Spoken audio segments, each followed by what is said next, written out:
Yo, what is up, guys? BP here, back at it again, guys. And in today's episode review, we're gonna be reviewing episode 9 of Beyblade Burst of Dynamite Battles. And with that said, guys, let's jump right into the episode.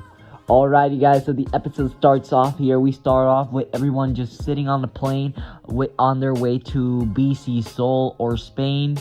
And the episode really starts off with a funny scene that I just really want to mention right away. It's where literally everyone falls asleep, even Vault. And Hana's like really surprised because everyone just immediately went to sleep, and she's like the only one that's noticing that she's not asleep and she's like awake. And I just thought that was really funny. After that, we get the arrival of Bell. Arrives to Spain. And he, right out of the back, he immediately goes and approaches Rashad. So he encounters Rashad. Obviously, Bell doesn't know who Rashad is, but Rashad does know who Bell is from the battles he did with Vault. But he immediately finds himself with Rashad, and out of the gate, Rashad is actually a really, really good guy. Like, he's not the type of person that I was literally expecting. Like, I thought he would be like a little bit more like mean, but he's really a really caring and nice guy. Like, he hugs Belle, and then he immediately goes and hugs Belle, and like this kind of tells a lot from this character's emotions and feelings, kind of. But I like how Belle, out of the gate, Belle's like really suspicious on who this guy is, because like literally anyone would do that. Like, imagine if you were walking on the airport and someone recognized you and hugged you, but you don't recognize them. Like, you're gonna feel weird. And yeah, I just thought that was really cool to see how Rashad was actually explained in this episode. After that, they take a bus and they arrive at this like desert place, like the deserted desert, kind of like in the way. They have to climb like a little hill, so everyone starts climbing the hill.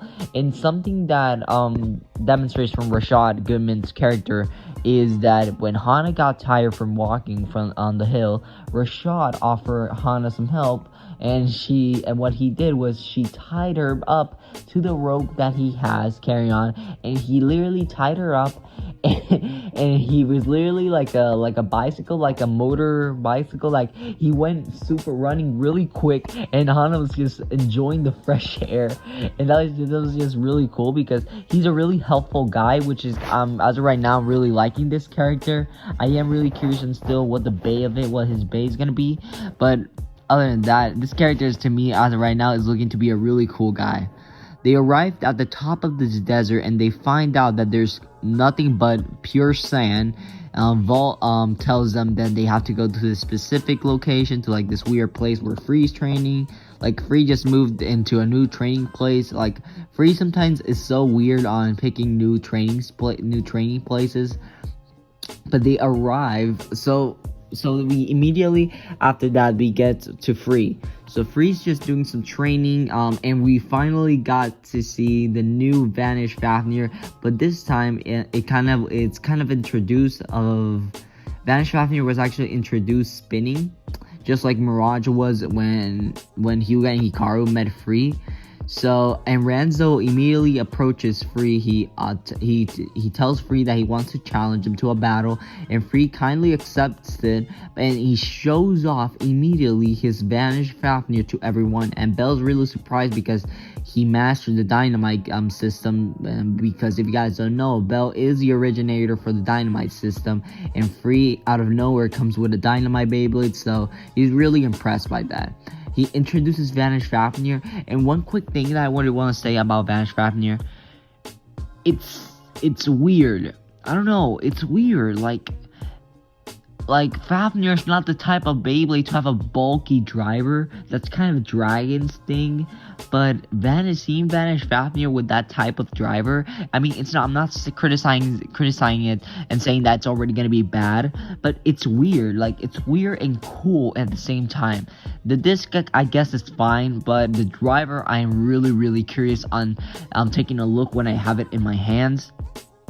So what Free does is that he does the Fumiya. So everyone that was criticizing Fumiya for like copying Free in some way from the Fafnir, and that he doesn't even do the same bouncing gimmick that Fafnir originally does, Free just pulled the Fumiya, when he literally just puts Fafnir in the center of the stadium without spinning it, just like Fumiya, and he tells Ranzo to launch his Beyblade. So Ranzo immediately goes and launches his Beyblade, and Ragnarok arrives at the stadium with pure power.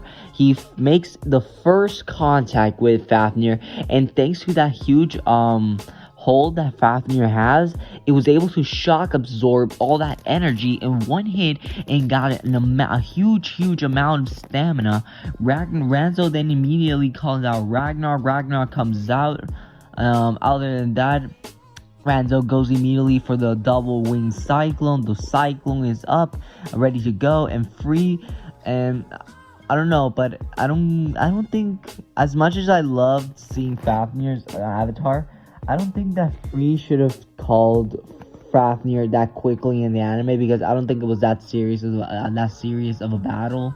But other than that, it was still cool to see. Free immediately calls out Fafnir, and here we can see the new Fafnir avatar, which looks really sick.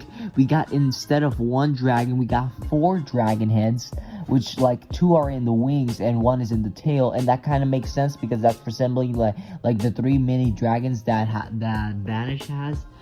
And that's really cool to see. And the new Fafnir has like fire, and oh my goodness, this thing is amazing. This thing is pure amazing. It's so cool to see it. And Ragnarok then immediately goes in and makes contact with Fafnir. Fafnir goes in and steals all of Ragnarok's stamina, and Ragnarok gets stuck in the center with nothing than less stamina. And then, with all the stamina that Fafnir absorbed, Free was actually manageable to use a new move, which was, he didn't actually make the name for it. He didn't call a name, but he went all in, and I think this is gonna be probably called Tapper Counter. I'm not sure if that, it's not actually confirmed that it's gonna be Tapper Countered or Kick Counter. I'm not sure. This is just me guessing, but it looks really cool. So it does is the outer ring that does not have free spinning ability. Actually, what it does, it's twisted. It can have kind of like a bouncy gimmick.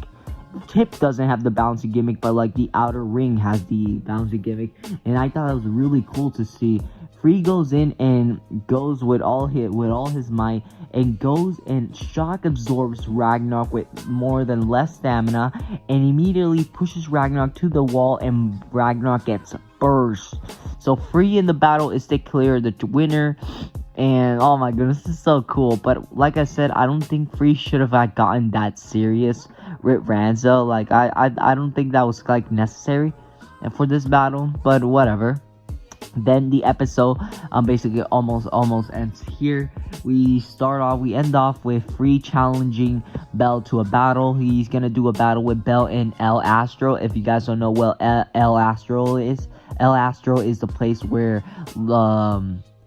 how can I say, where Free and Fi had their battle. That's where El Astro is. And yeah, next week's episode is gonna be really cool to see. Free then walks away, and the episode ends off with this deserted image with sand. Oh my goodness, guys, this episode was really cool, guys. If you guys are manageable to watch this, I recommend you guys to go immediately and watch the episode. I actually have a video explaining on how you guys can watch the official Takerutomi Beyblade videos, the episodes. But yeah, guys, that is gonna be for today's video, guys. If you guys like the video, make sure you guys subscribe to the channel, comment down below, and let me know what you guys think of this episode review. And with that said, God bless you, and God loves you all, and so do I. Thank you all so much for watching. I'll see you guys on the next one.